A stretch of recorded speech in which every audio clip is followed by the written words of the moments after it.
ìgbà tí mo rí post yìí ẹ̀rù Ọlọ́run bà mí ìgbà kejì tí màá dẹ̀ sọ̀rọ̀ nípa irú nǹkan ìlélẹ ìṣẹ̀lẹ̀ kan ti ṣẹlẹ̀ láàrin mama Esabod àti Aunty Lizzy nígbà kan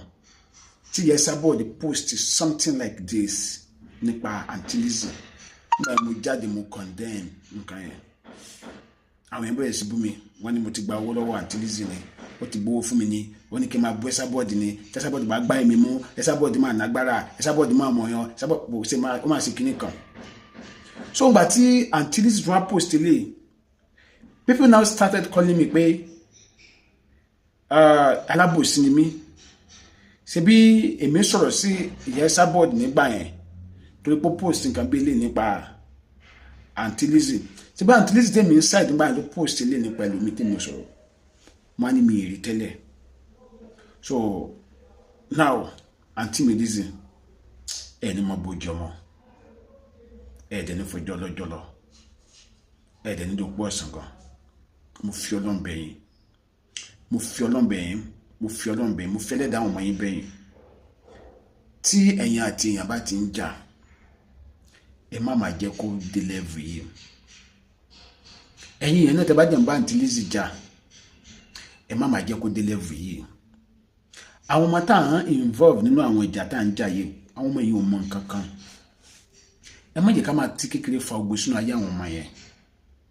ègún ò ní jà lórí àwọn ọmọ wa lágbára Ọlọ́run ọba àwọn ọmọ yìí ò mọ nǹkan kan ká máa gbé ọmọ ara wa ṣépè ká máa kọ nǹkan báyìí sí orí àwòrán picture ọmọ ara wa kò dáa àǹtí mi mo pa àwọn kan náà ti ṣe fún yín ó ní yẹ kí n fi tọrọ Esabod ṣàpẹẹrẹ ńgbà yẹn àwọn èèyàn bú mi náà pé mi support ni èmi bú lọ́wọ́ yín ni so now tí ẹ̀yin náà wá ṣe ń sìn ó yẹ kí n jẹ́ káwọn èèyàn pé mi bú lọ́wọ́ yín so kò dáa ó kù díẹ̀ káàtó àǹtí mi tẹ́ bá ń báyàn jà tí ìjà yóò bá kan ọkọ ẹ̀ ẹ má torí bẹ́ẹ̀ máa gbé ọkọ ẹ̀ ṣépè tẹ́ bá báyàn jà tí ìjà yóò bá kan ìyàwó ẹ̀ tàbí ọmọ ẹ̀ ẹ má involve wọn ẹni tí ẹ bá dẹ̀ ní ìṣù pẹ̀lú Aunty Lizzy náà ẹ tí ò bá ti kan ọkọ Aunty Lizzy tó ọkọ wọn ẹ má gbé tọmọ wọn tàbí tọkọ wọn sí ẹni tẹ́ bá ń báyà ní kẹ́ face àmọ́lá ọmọ tí ẹ gbé sípè yẹn ọ̀tẹ̀ ẹ̀ ń lo bísí yẹn ó lè jẹ́ òun lọ́nà máa lò fún èèyàn ní sáìtì yín lọ́jọ́ iwájú tábà tí wàá ba yé ẹ̀jẹ̀ sí alè mọ́ ọ̀tún ìpinnu yẹn alè ṣẹ. nígbà míì a lè máa wò níwò pé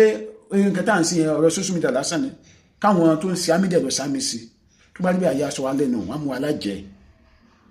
wọ́n mú wa níkà wọ́n ní àkísà bíyàmọ̀ wọ́n ní ẹ̀bùkún ni wà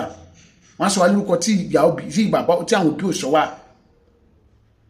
So ìjà tá bá ti ń jà tó bá ti ń dé level yìí ẹ jẹ́ ká máa control hunger wa ẹ jọ̀ọ́ mo bẹ̀ gbogbo wa ni èmi náà ní àwọn èèyàn tó máa ń bú mi lórí social media dáadáa mi tẹ̀lé sí post tó máa post kí n má rí àwọn èèyàn tó máa ṣépè mo kúrẹ́ ní tó ṣépè fún àwọn ẹbí mi rí dáadáa mo kàn rẹ́rìn ni èmi ò ní sọ pé tó ṣépè fẹ́ àwọn ẹbí mi kí mi náà sì kí ni kí n dá padà òun lè ṣe ní ṣe pé ọ̀rọ̀ sí social media kí n wá tìkẹ̀ personal pẹ̀lú ẹ̀ kí mi máa mú kékeré kó n dẹ̀ rò pé ọ̀rọ̀ ní social media ni pé òun kàn normal pé àwọn èèyàn máa ń búyàn ní social media àwọn èèyàn máa ń ṣépè fún wọn wà kí mi máa mú kékeré kí mi tìkẹ̀ personal so dísìn tí mi fi máa ń wò ní wò pé yẹn fi ní ìsílẹ̀ yẹn so ẹ jọ gbogbo wa ni ẹni tí a bá ń bá jà ní cafes kí ni bá mi lẹ́rù gan-an ó mi ìṣẹ̀lẹ̀ mo sọ ayé ó mú òtútù mú mi nígbà tí mo rí lánàá pé kò yẹ káàntì ní sì bínú dé lẹ́rù yìí dó ó ṣeé ṣe mi ìkírúnlẹ̀ apá kan dákẹ́ pa kan sí o mi ìmọ̀ ibi tí ìjà yìí ti bẹ̀rẹ̀ o ẹjọ́ o sínú àti máa sọ pé mo tún ti gbowó lọ́wọ́ àwọn ẹni yẹn ni mo ṣe ń bú àǹtí mi ì bú anybody mi ìmọ̀ ibi tí ìjà yìí ti bẹ̀rẹ̀ mi ìmọ̀ ibi tí wọ́n bá dé ṣùgbọ́n àwọn tèmi ń sọ ni wípé àtọ̀tún àtòsì ẹ má máa jẹ́ ká máa jẹ́ kó le tó level yìí bí àwọn ènìyàn tó kọ́kọ́ ṣerú nǹkan báyìí fún Aunty Lizzy mi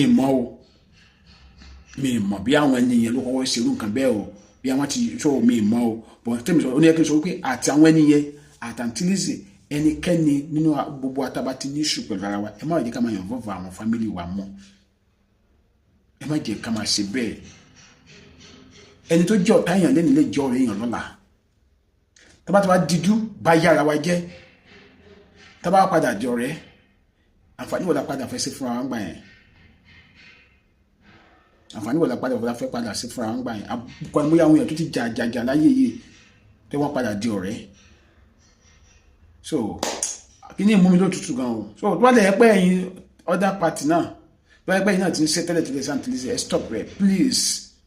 please ilé ayé yìí bíntìní Ajomade lórúkọ mi ẹ bá mi share video ẹ bá mi tag Aunty Lizzy ẹ bá mi tag wọn ẹ bá mi tag àwọn tó kù náà àwọn èèyàn tó kù náà ẹ bá mi tag wọn má dàgbà láti follow page mi ẹ tẹ̀ bá mi subscribe to channel mi náà Ajomade bye for now.